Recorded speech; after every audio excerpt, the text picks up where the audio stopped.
want to see a show of hands. How many of you have unfriended someone on Facebook because they said something offensive about politics or religion, childcare, food? And how many of you know at least one person that you avoid because you just don't want to talk to them?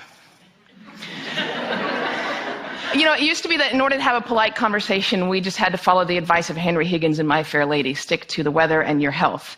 But these days, with climate change and anti-vaxxing, those subjects are not safe either. So this world that we live in, this world in which every conversation has the potential to devolve into an argument, where our politicians can't speak to one another, and where even the most trivial of issues have someone fighting both passionately for it and against it, it's not normal.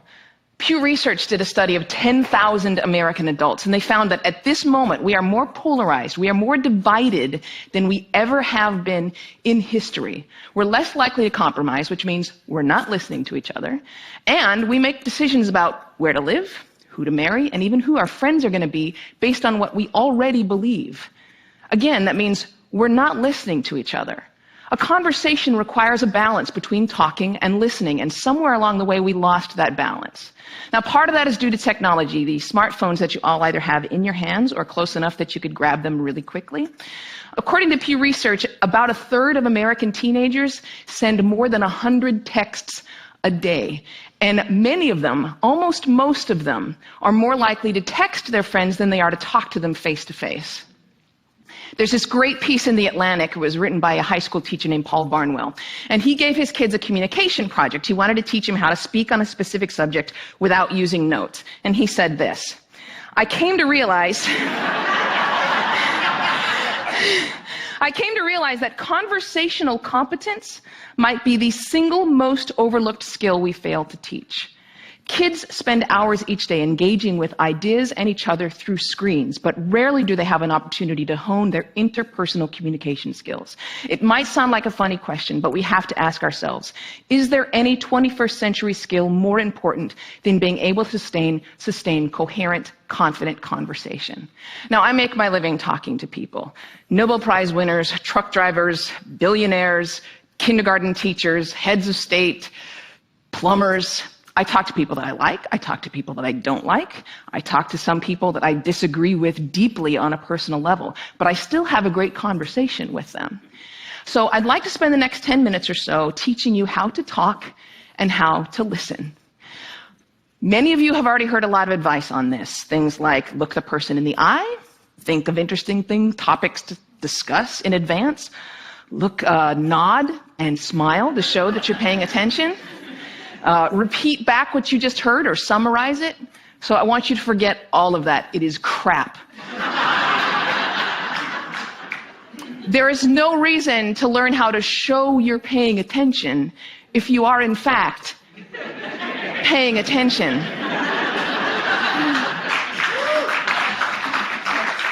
Now, I actually use the exact same skills as a professional interviewer that I do in regular life. So I'm going to teach you how to interview people, and that's actually going to help you learn how to be better conversationalists. Learn to have a conversation without wasting your time, without getting bored, and please God, without offending anybody.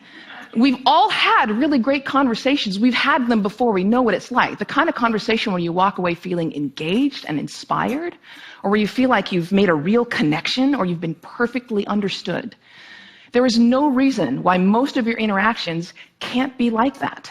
So I have 10 basic rules. I'm going to walk you through all of them, but honestly, if you just choose one of them and master it, you're already going to enjoy better conversations. Number 1, don't multitask. And I don't mean just set down your cell phone or your tablet or your car keys or whatever's in your hand. I mean, be present. Be in that moment. Don't be thinking about your argument you have with your boss. Don't be thinking about what you're going to have for dinner. If you want to get out of the conversation, get out of the conversation. But don't be half in it and half out of it. Number 2, don't pontificate. If you want to just state your opinion without any opportunity for response or argument or pushback or growth, write a blog. No, there's a really good reason why I don't allow pundits on my show, because they're really boring. If they're a conservative, they're going to hate Obama and food stamps and abortion. If they're a liberal, they're going to hate big banks and oil corporations and Dick Cheney. Totally predictable. And you don't want to be like that. You need to enter every conversation assuming that you have something to learn. The famed therapist Eb Scott Peck said that true listening requires a setting aside of oneself. And sometimes that means setting aside your personal opinion. He said that sensing this acceptance, the speaker will become less and less vulnerable and more likely to open up the inner recesses of his or her mind to the listener. Again, assume that you have something to learn. Bill Nye, everyone you will ever meet knows something that you don't. I put it this way: everybody is an expert in something. Number 3, use open-ended questions. In this case, take a cue from journalists. Start your questions with who, what, where, when, why, or how. If you put in a complicated question, you're going to get a simple answer out. If I ask you, were you terrified? You're going to respond to the most powerful word in that sentence, which is terrified, and the answer is, yes, I was, or no, I wasn't. Were you angry? Yes, I was very angry. Let them describe it. They're the ones that know. Try asking them things like, what was that like? How did that feel? Because then they might have to stop for a moment and think about it, and you're going to get a much more interesting response. Number 4, go with the flow. That means thoughts will come into your mind, and you need to let them go out of your mind. We've heard interviews often in which a guest is talking for several minutes, and then the host comes back in and asks a question which seems like it comes out of nowhere, or it's already been answered. That means the host probably stopped listening 2 minutes ago because he thought of this really clever question, and he was just bound and determined to say that. And we do the exact same thing. We're sitting there having a conversation with someone, and then we remember that time that we met Hugh Jackman in a coffee shop, and we stop listening. Stories and ideas are going to come to you. You need to let them come and let them go. Number 5, if you don't know, say that you don't know. Now, people on the radio, especially on NPR, are much more aware that they're going on the record. And so they're more careful about what they claim to be an expert in and what they claim to know for sure. Do that. Err on the side of caution. Talk should not be cheap. Number 6, don't equate your experience with theirs. If they're talking about having lost a family member, don't start talking about the time that you lost a family member. If they're talking about the trouble that they're having at work, don't tell them about how much you hate your job. It's not the same.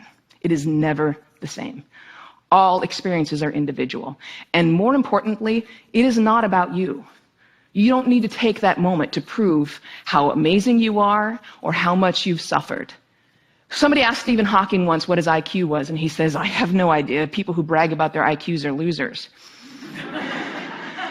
Conversations are not a promotional opportunity.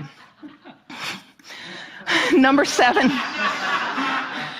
Try not to repeat yourself. It's condescending, and it's really boring. And we tend to do it a lot, especially in work conversations or in conversations with our kids. We have a point to make, so we just keep rephrasing it over and over. Don't do that. Number 8, stay out of the weeds. Frankly, people don't care about the years, the names, the dates, all those details that you're struggling to come up with in your mind. They don't care. What they care about is you. They care about what you're like, what you have in common. So forget the details. Leave them out. Number 9, this is not the last one, but it is the most important one. Listen. I cannot tell you how many really important people have said that listening is perhaps the number one most important skill that you could develop. Buddha said, and I'm paraphrasing, if your mouth is open, you're not learning. And Calvin Coolidge said, no man ever listened his way out of a job. Why do we not listen to each other? Number 1, we'd rather talk. When I'm talking, I'm in control. I don't have to hear anything I'm not interested in. I'm the center of attention. I can bolster my own identity. But there's another reason. We get distracted. The average person talks at about 225 words per minute, but we can listen at up to 500 words per minute. So our minds are filling in those other 275 words. And look, I know it takes effort and energy to actually pay attention to someone. But if you can't do that, you're not in a conversation. You're just two people shouting out barely related sentences in the same place. You have to listen to one another. Stephen Covey said it very beautifully. He said, most of us don't listen with the intent to understand. We listen with the intent to reply. One more rule, and number 10, and it's this one. Be brief.